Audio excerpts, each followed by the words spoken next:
No capítulo anterior, Arthur, abalado por sua derrota para Beatriz, tem sua epifania final com a ajuda de Clara e do livro O Conselheiro de Confiança, The Trusted Advisor. Ele percebe que estava preso em uma batalha de posições, 100 milhões versus 190 milhões, em vez de focar nos interesses. O interesse de Ricardo é proteger seu legado, e o de Beatriz é mitigar o risco de pessoa-chave. Arthur entende que seu verdadeiro trabalho não é vender um número, mas sim um plano, um advisory. Ele apresenta a Ricardo uma nova estratégia: vender a Almeida Têxtil 2.0 através de um plano de sucessão detalhado que transfere o legado de Ricardo para a empresa, resolvendo o problema de Beatriz. Pela primeira vez, Ricardo o vê como um verdadeiro conselheiro e lhe dá sua total confiança.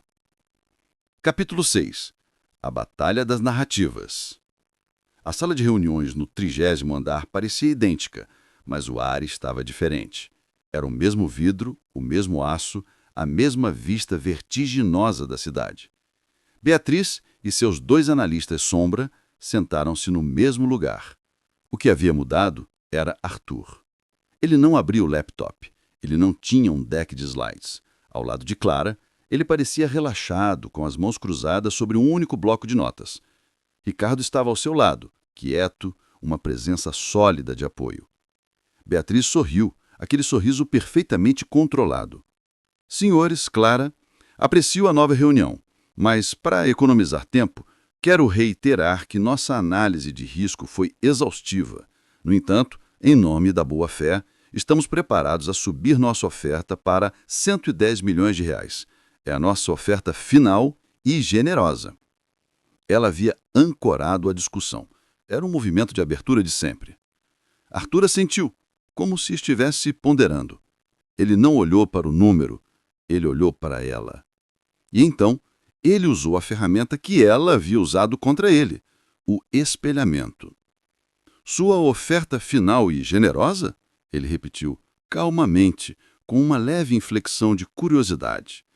Beatriz, que esperava uma contraproposta numérica, foi forçada a elaborar e justificar a própria declaração dela. Sim, nossos modelos não conseguem suportar mais. O risco de pessoa-chave, como discutimos, é um teto. Eu concordo, disse Arthur. Beatriz piscou. Isso a pegou de surpresa. Você concorda? Sim. A sua análise está 100% correta. Arthur se inclinou para a frente. O risco de Ricardo Almeida sair no dia seguinte ao fechamento é um teto. E 110 milhões é, de fato, um preço generoso para essa empresa. Ele fez uma pausa. É por isso que não estamos aqui para vender aquela empresa. Aquela empresa não existe mais. Beatriz estreitou os olhos. O jogo havia mudado. Beatriz, e ele usou a tática dela contra ela, a rotulação. Parece que o seu único e verdadeiro obstáculo para um valuation justo não é o EBITDA ou os múltiplos do setor. Parece que você está fundamentalmente preocupada em pagar um prêmio por uma cultura e uma base de clientes que dependem inteiramente de um homem. Era exatamente a preocupação dela dita alto. Ela não podia mais usá-la como arma. Agora era um problema declarado na mesa que ambos tinham que resolver. Então, disse Arthur, nós o resolvemos. Ele deslizou uma única folha de papel pela mesa. Não era uma planilha. Era um organograma com uma linha do tempo. Esta é a Almeida Têxtil 2.0. Não é uma empresa, é um plano. Ele explicou o advisory que havia desenhado com Clara e Ricardo. Você não está comprando Ricardo Almeida e torcendo para que seu legado permaneça.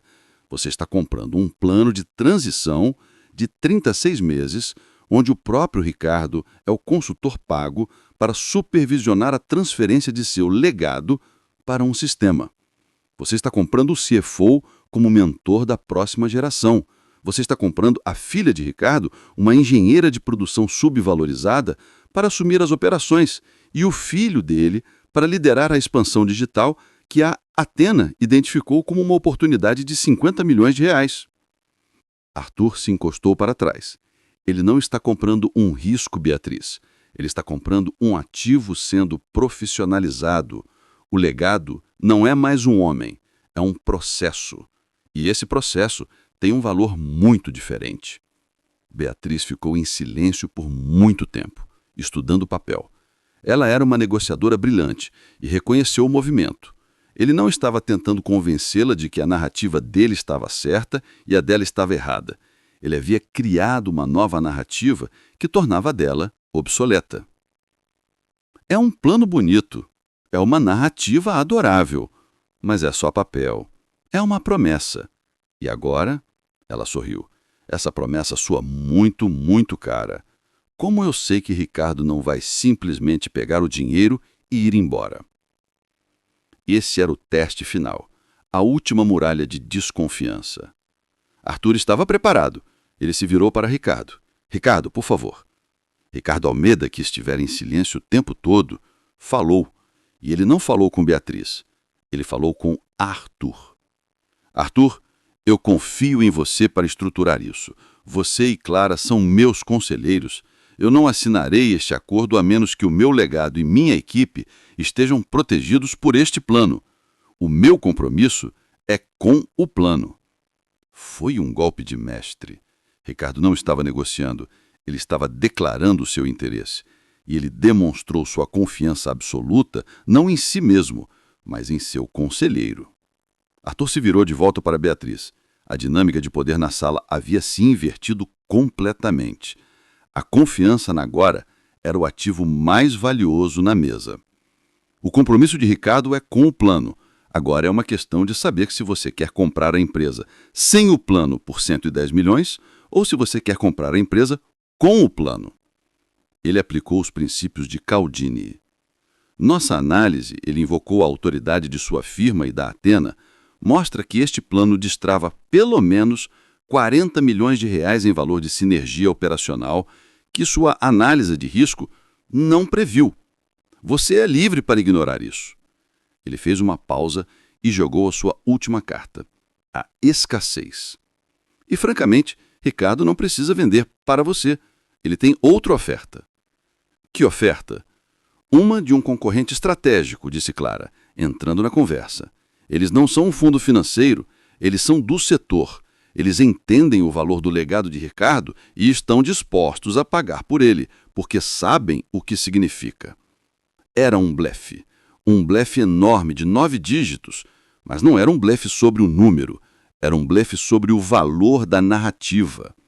A sala mergulhou em um silêncio pesado. Beatriz o encarava, seus analistas júniores olhavam para seus laptops impotentes. Nenhum de seus modelos tinha uma célula para confiança ou blefe. Beatriz se recostou. Ela não sorria mais. Quanto? Ela perguntou. Arthur não disse 190 milhões. Aquele número estava ligado a uma narrativa antiga.